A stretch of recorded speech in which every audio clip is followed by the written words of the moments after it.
अस्सलाम वालेकुम। शरीनाज के किचन में खुशामदीद। आज मैं आप लोगों से हैदराबादी खड़े मसालों का आलू के भुर्ते की रेसिपी शेयर करूंगी। यकीन जानिए बहुत ही झटपट बनके तैयार होगा और बहुत ही लजीज बनेगा। आप मेरी रेसिपी पूरी देखिएगा। चले चलते हैं रेसिपी की तरफ। भुर्ता बनाने के लिए मैंने आधा किलो आलू लिए थे, जिसको मैंने गला लिया है और गला के मैंने छील लिया है। अब मैं इसको हाथों की मदद से इस तरह तोड़ लूंगी। आलू को बिल्कुल मैश नहीं करना है, इसके थोड़े थोड़े चंक्स रहने चाहिए।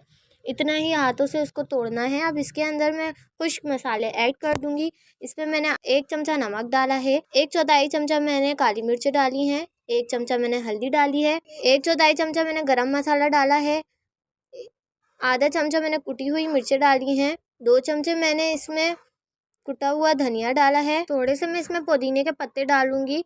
पुदीने के पत्ते डालने से भुर्ते का टेस्ट और बढ़ेगा। आप चाहें तो इसको स्किप भी कर सकते हैं। 1 चमचे के बराबर मैं इमली का पेस्ट डालूंगी और 2 पिसे हुए टमाटर शामिल करके मैं इसको अच्छे से मिक्स कर लूँगी। इसका मसाला तैयार करने के लिए मैं एक पतीली में 3 चमचे ऑयल डालूँगी। ऑयल थोड़ा सा गर्म हो जाएगा तो ये मैंने कुछ कड़ी पत्ते ले लिए हैं जो सूखे हुए हैं, 1 चमचा ज़ीरा है और 1 कटी हुई प्याज है। मैं तेल के अंदर ज़ीरा डाल दूँगी और ये कुछ लाल मिर्चें हैं 5 से 6 अदद, वो डाल के मैं अच्छे से 1 से 2 मिनट तक फ्राई कर लूँगी। 1 से 2 मिनट हो चुके, मिर्चें फ्राई हो चुकी हैं। ये कटा हुआ लहसुन और थोड़ी कटी हुई अदरक मैं इसके अंदर डाल दूँगी और कड़ी पत्ते डाल के मैं इसको 1 से 2 मिनट तक फ्राई कर लूँगी।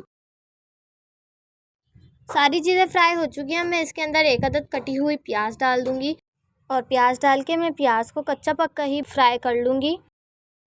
1 अदद मैं इसमें कटी हुई हरी मिर्चें डाल दूँगी। हरी मिर्चें डाल के मैं अच्छे से मिक्स कर लूँगी और इसके अंदर जो हमने आलू तैयार किए थे वो डाल दूँगी और इन सारी चीज़ों को मैं अच्छी तरह मिक्स कर लूँगी। मिक्स करके मैं इसको ढक दूँगी और ढक के मैं इसको 5 मिनट के लिए दम पे लगा दूँगी। ताकि 5 मिनट हो चुके हैं, भुर्ता हमारा रेडी है। अब मैं इसको डिश आउट कर लूँगी। आप इसे चावल और रोटी के साथ खा सकते हैं और पराठे के साथ तो ये बहुत ही ज़्यादा मज़ेदार लगता है। अगर आपको मेरी रेसिपी पसंद आए तो लाइक शेयर कमेंट ज़रूर कीजिएगा और सब्सक्राइब करना नहीं भूलिएगा। मिलते हैं नई रेसिपी में। अल्लाह हाफिज़।